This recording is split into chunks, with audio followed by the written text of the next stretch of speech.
Hello friends, Kanguva movie నుంచి trial అయితే వచ్చింది. అండ్ ఇప్పుడు ఒక విషయం ఏంటంటే, సో చాలా మంది కూడా కంగువా గ్లిమ్స్ చూసేటప్పుడు కానీ అండ్ టీజర్ చూసిన తర్వాత అండ్ మనకి లేటెస్ట్ గా ఫైర్ సాంగ్ వచ్చింది. సో దాని తర్వాత అయితే వీటన్నిటిని చూసినప్పుడు వచ్చిన హై అయితే ఈ ట్రైలర్ చూసిన తర్వాత రాలేదని అంటున్నారు. సో కొంతమందికి మాత్రమే అండ్ కొంతమందికి అయితే ఈ ట్రైలర్ చాలా బాగా కనెక్ట్ అయింది. అయితే నేను ఈ వీడియోలో ట్రైలర్ గురించి కొన్ని బ్రేక్ డౌన్ డీటెయిల్స్ అయితే చెప్తాను అనమాట. సో ఆ డీటెయిల్స్ మీకు సరిగ్గా తెలిసిన తర్వాత సో మూవీ ట్రైలర్ మీద కొంచెం ఇంట్రెస్ట్ పెరుగుతుందేమో అనుకుంటున్నాను. సో ఒకసారి మీరు ఎక్కడ కూడా స్కిప్ చేయకుండా ఆ డీటెయిల్స్ ఏంటో సరిగ్గా చూస్తే సో మీకు డెఫినెట్లీ మూవీ ట్రైలర్ మీద అయితే ఇంట్రెస్ట్ కలుగుతుంది. అయితే ఇంకా ఎలాంటి లేట్ లేకుండా మనం వీడియోలోకి వెళ్ళిపోతాం. ఓకే, ఇంకా ఈ ట్రైలర్ రిలీజ్ అయిన తర్వాత ఈ ట్రైలర్ కి సంబంధించిన కొన్ని డీటెయిల్స్ అయితే నేను గమనించాను అనమాట. సో అవి ఏంటో మీతో షేర్ చేసుకుంటాను. సో ఫస్ట్ ఆఫ్ ఆల్ మనకి ఈ మూవీలో 2 ట్రైబ్స్ అయితే ఉన్నాయన్నమాట. సో సూర్య గారిది ఫైర్ ట్రైబ్ అని తెలుస్తుంది, అంటే సో లావా అని కూడా అనుకోవచ్చు. అండ్ వీళ్ళందరి ఫేస్ కి అయితే ఒక పొడవాటి మాస్క్ అయితే కనిపిస్తుంది. అయితే వీళ్ళు వేసుకున్న ఆ మాస్క్ కి సో ఎక్కడ కూడా కొమ్ములు అయితే కనిపించడం లేదు. సో మీరు సరిగ్గా గమనించండి, అన్ని సీన్స్ లో కూడా వీళ్ళు వేసుకున్న మాస్క్స్ అయితే ఎక్కడ కూడా కొమ్ములు అయితే లేవు. సో అయితే ఒక మన సూర్య గారు వేసుకున్న మాస్క్ అయితే మాత్రం చూస్తే సో దానికి మాత్రం కొమ్ములు కనిపిస్తుంది. అండ్ మిగతా ఏ మాస్క్ కూడా సో కొమ్ములు అయితే కనిపించడం లేదు. సో నెక్స్ట్ మనకి ఆపోజిట్ అంటే మన విలన్ ట్రైబ్, సో మన బాబీ డియోల్ గారిది ఒక బ్లడ్ ట్రైబ్ అని తెలుస్తుంది. సో వీళ్ళు వేసుకున్న మాస్కులు చూస్తే సో వీటన్నిటికీ కూడా కొమ్ములు అయితే కనిపిస్తున్నాయి. సో మొత్తానికి మూవీలో మనకి 2 ట్రైబ్స్ అయితే ఉన్నాయన్నమాట. సో ఒకటి ఫైర్ ట్రైబ్ అండ్ ఇంకొకటి బ్లడ్ ట్రైబ్. సో అయితే మనకి ఈ సీన్ లో ఈ పర్సన్ కనిపిస్తున్నాడు కదా, సో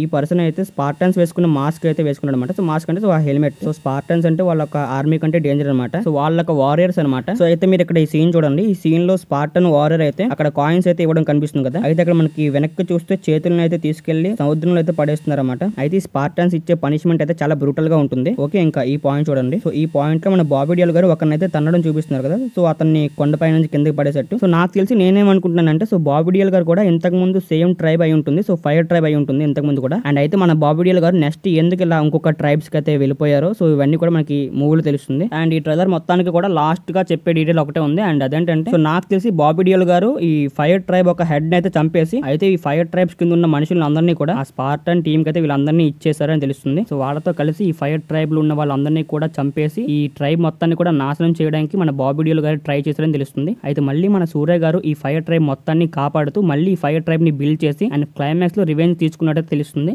సో అంతే అనమాట వీడియో. అండ్ నేనైతే ఈ ట్రైలర్ లో గమనించింది ఇవే అనమాట. అండ్ మీకు ఈ ట్రైలర్ కి సంబంధించిన డీటెయిల్స్ ఎలా అనిపించిందో కామెంట్ సెక్షన్ లో కామెంట్ చేయండి. సో ఒకవేళ మీకు వీడియో నచ్చినట్లయితే వీడియోకి అయితే ఒక లైక్ చేసుకోండి అండ్ ఛానల్ అయితే సబ్స్క్రైబ్ చేసుకోండి. అండ్ మళ్ళీ ఒక మంచి వీడియోతో మీ ముందుకైతే వస్తాను. అండ్ అంతవరకు బాయ్.